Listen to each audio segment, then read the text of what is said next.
When was the last time you really examined your behavior patterns? Success is a system that requires you to appropriately manage your thoughts, beliefs, and habits. Setting an intention is good, but taking action is better.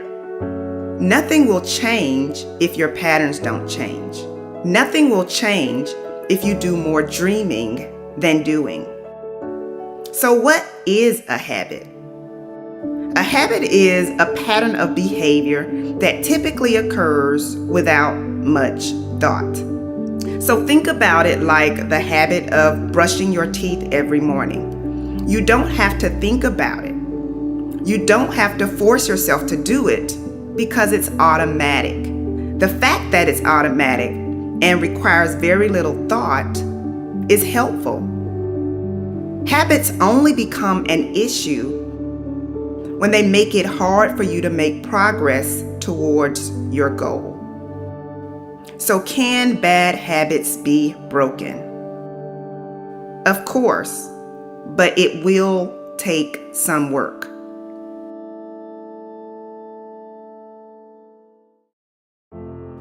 When you want to break a bad habit, the first thing you have to do is make sure that you know exactly what you would like to accomplish.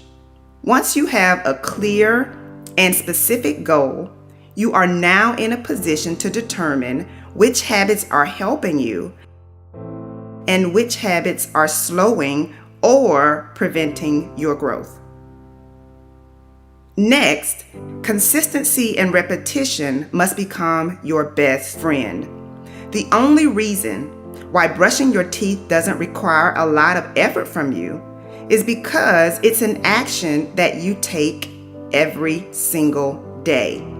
So, if you want to break a bad habit, you must be disciplined enough to perform your desired habit over and over and over again until it becomes a natural pattern for you. For example, say you want to wake up an hour earlier every day. The first thing you'll have to do is go to bed an hour earlier every night. The second thing you would have to do is actually get out of the bed as soon as your alarm goes off. That's a habit too. There's no way around discipline, but discipline is a pain that pays.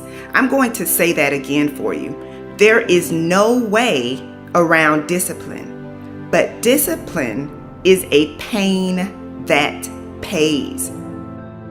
A simple way to make the process of changing your habits easier is to start small. I highly recommend that you give yourself an easy challenge at first. Trying to do too much too soon will overwhelm you, and when you are overwhelmed, you are more likely to get frustrated and quit. A better plan is to take advantage of small, incremental changes that are easy to maintain. Another strategy that you can use is called behavior prompting. Behavior prompting is basically pairing a habit that you would like to begin implementing with a routine that you are already accustomed to. So, if you wanted to get studying out of the way, you could prompt yourself to study immediately following your morning routine. For example, it could be that you study right after eating breakfast. Once the two are paired together, it will be easier for you to develop and sustain the habit of studying right after breakfast. So take a moment and think about your daily routine. And then I want you to think about where you could add in a good habit or correct a bad habit. If you find yourself staying up too late at night, what can you use as a clue that it's time for you to begin winding down? I typically set my phone on silent mode. I begin dimming my lights and I try to calm my mind so that I can be well rested and energized for the next day. Finally, you want to figure out what you need from you in order to get the results you want. So here are a few questions that you can ask yourself after deciding that you are going to make positive changes in your life. First question: what are a few potential challenges and roadblocks that I might face? Second question: who can I share this goal with that will hold me accountable? Final question: what is one small action that I can take on a daily basis to ensure that I am making progress towards my desired goals? So you may have heard that knowledge is power, but it's really potential power. What you know won't make a difference if you choose to do what you've always done in spite of doing what you know you should be doing. If you want a better life, you can't simply hope that things will change. Hoping is good, but you have to be intentional about getting up and creating the change you want to see. I've discovered that it's my actions, my fears, and my decisions that hold me back more than anything or anyone else. At the end of the day, you must be willing to align your habits with your desires. So how can you stay motivated?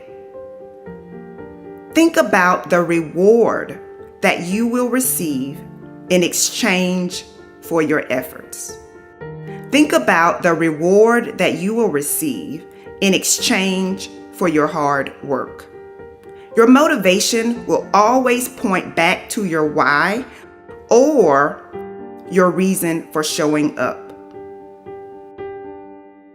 So essentially, your why must be strong enough to motivate you to keep going when you feel like giving up. So what is it that will make you jump out of the bed every morning? The bottom line is this: you can put in the work now and live easier later, or you can choose to do nothing now and struggle later. Remember, your habits shape your destiny. If you get off track, have self-compassion. Don't beat yourself up and don't talk yourself into believing that you can't change your situation, because you can. If you want a different outcome, you must be willing to take a different approach. Think about the contribution that you want to make to the world, and then commit to yourself that you will do whatever it takes to ensure your success. I have one final question for you. How would your life look if you truly maximized your potential?